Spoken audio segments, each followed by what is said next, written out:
So, in previous episodes, we've talked about the need to ensure that your security tools are compatible with the Mac ecosystem and that your IT teams understand what they need to do in order to secure Apple devices in a mixed environment. So, today's episode, we're talking to our colleague, Brad Bowers, the Field CISO here at SHI, who works with Fortune 250 orgs on all things cybersecurity. Thanks for joining us, Brad. Welcome to We Got Your Mac. Thanks for having me, guys. Looking forward to this.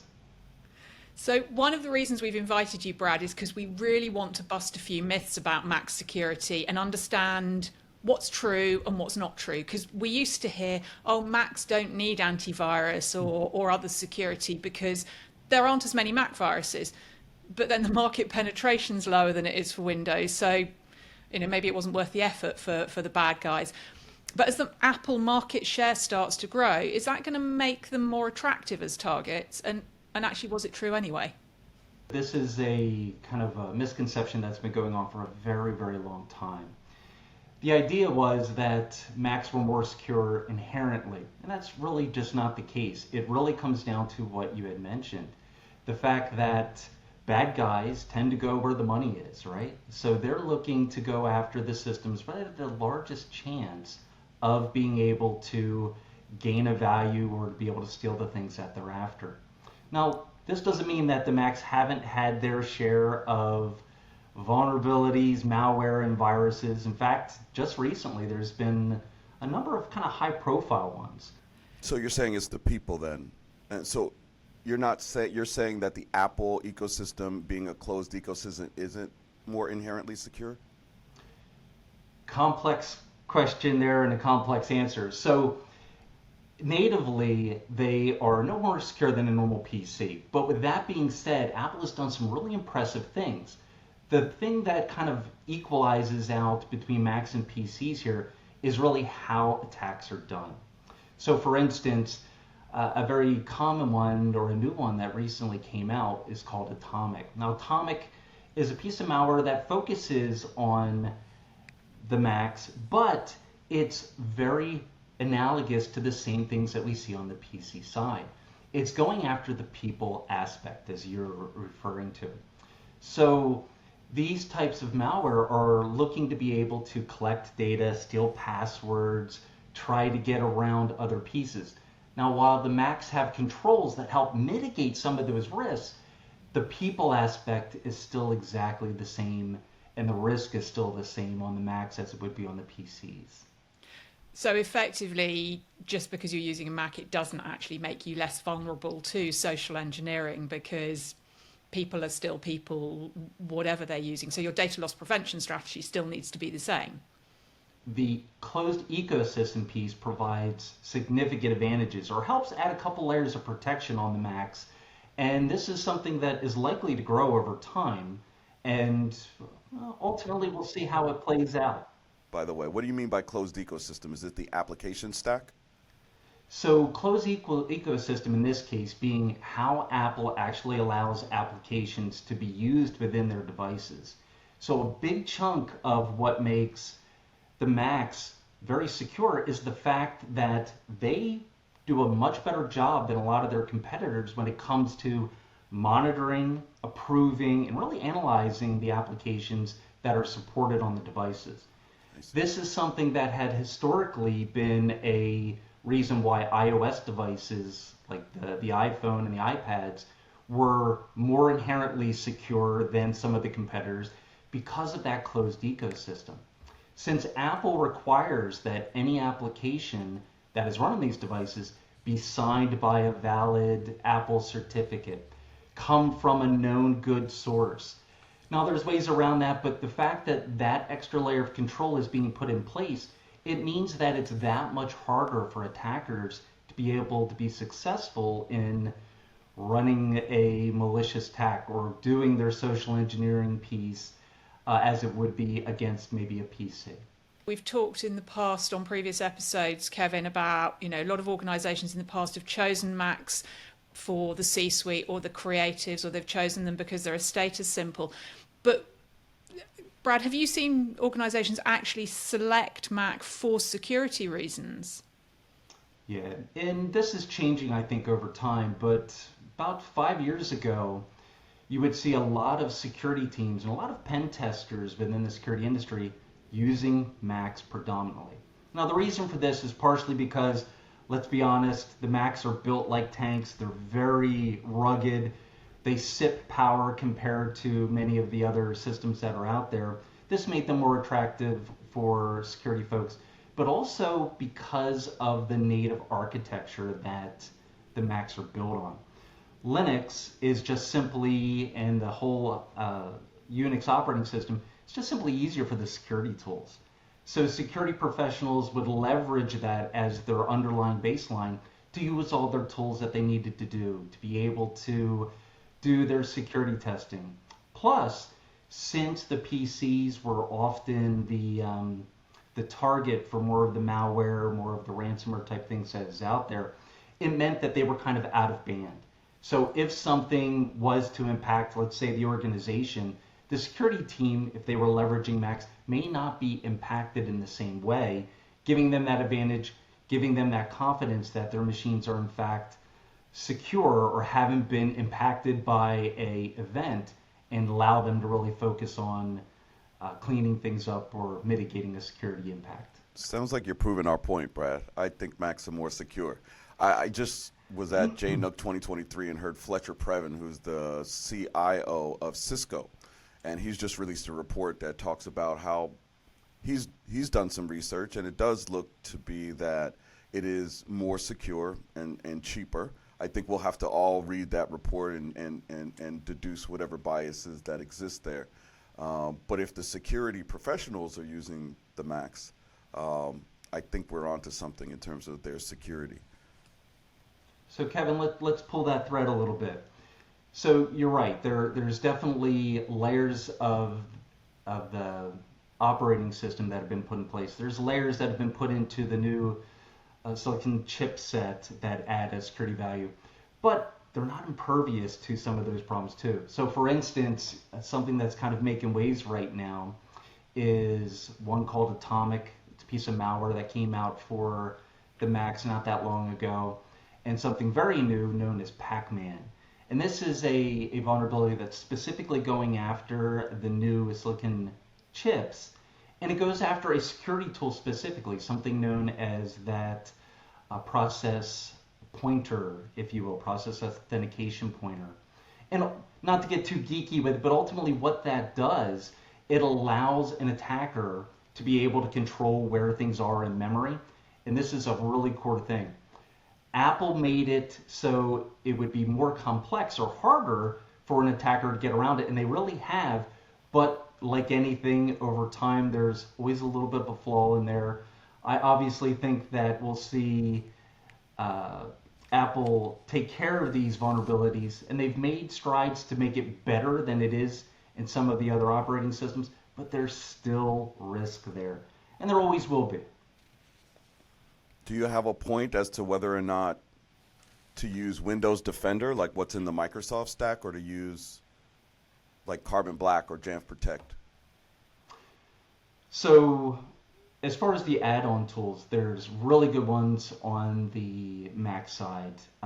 Interesting enough, the native ones that come with the operating system are actually pretty effective. And this kind of goes back to what we were talking about in the very beginning, that closed ecosystem. So when you look at the tools that have been put in place on the hardware side, things like the silicon chips, the T2 processor that helps with encrypting files, helps with the certificates, helps with key management. And then if you move down the stack to parts of the operating system like File Vault and what is it called, their native antivirus pieces, all of those elements, when layered on top of each other, do a pretty darn good job. Where we see those solutions like Jamf come into play, or other solutions that may help on wrapping applications, and we could talk a whole bunch about that piece. But when you see these other elements being added onto it, it just makes them a little bit richer and allows them to work cleaner in a larger enterprise environment. So as of like maybe 7 years ago, it was actually complicated for large organizations to leverage Macs with the same level of compliance controls, with the same level of being locked down or configured in the manner that the organization wanted. They could do it easier on the PCs because of just how PCs came into the organization. So Macs have really turned the corner on this. They've gotten much better of introducing those native control elements, as well as leveraging things like Jamf that can be put on top to help better integrate it to all the other solutions that may exist in an environment. So they play better with the PCs, they play better with cloud systems, and they play better with other third-party solutions. So that to me sounds like a bit of an "it depends" answer. Doesn't it always? That's the answer in all things security. Whenever there's a question around, hey, is this at risk? Well, it depends, right? You mentioned the compliance piece there, and I know we've talked in the past about the fact that this is something that's sometimes overlooked when people put a new technology into their environment. And I think you have had some examples of where overlooking it has perhaps led to some problems. Apple's done a really good job of moving things to the right. And when I say that, I'm referring to making it so it's more of a corporate, sustainable, easy to integrate into business processes and solutions, and really just making it so it has the same level of accoutrements and controls that can be applied to it. And this is why we're starting to see the Macs more and more leveraged in corporate environments. And this comes down to the tools that they've done natively, but also just how they're being used and what controls can be applied around them. The compliance piece is absolutely huge. So a stumbling block that the Macs have always had is I can't put the same level of monitoring, the same level of compliance pieces, the same level of checks and boundaries that I need in order to allow them to be widely used across the organization. That has really changed. With the adoption of just changes that Microsoft has made in their stack from an Active Directory perspective to really more of the things that Apple has brought into the mix, you now can have that same level of control. And the common ones that we see are, well, I have a requirement because I'm a publicly traded company that I have things like when I log into the machine, I'm presented with a banner that says, you're logging into a corporate asset, to enforcing password complexity, compliance and histories, things like that, to not being able to add applications. All of those are elements that historically had made it a little bit more difficult to bring the Macs into the corporate environment. Those are now native. They can be done now much easier. Interesting. You used the word accoutrement. I've never heard that in relation to Mac policy, but what you're saying is every organization is different.